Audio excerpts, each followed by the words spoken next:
দিনটা হলো ভালোবাসার দিন। একে তো 14ই ফেব্রুয়ারি আর সরস্বতী পুজো। বাঙালির ভ্যালেন্টাইন্স ডে জমে একদম ক্ষীর। তাই আমিও একটু রেডি হয়ে নিয়েছি আমার জোড়ার সাথে। এটার গেট রেডি উইথ মি আমার হিন্দি চ্যানেলে পেয়ে যাবে আজকে দুপুর 2টোয়। এই যে কপত কপতি তৈরি, একটু মিরর সেলফি নিয়ে নিলাম। তারপরেই দেখাচ্ছি আমাদের পাড়ারই ছোট্ট একটা পুজো, কিন্তু খুব সুন্দর।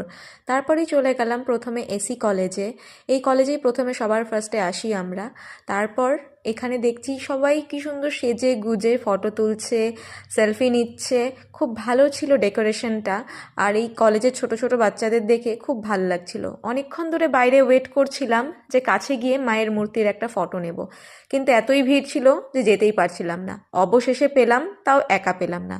আর এটা ছিল জলপাইগুড়ির এবার বিশেষ আকর্ষণ, 51 ফিট উঁচু মায়ের মূর্তি। এর নেক্সট পার্টেও আমি অনেক কিছু শেয়ার করব। Keep on watching.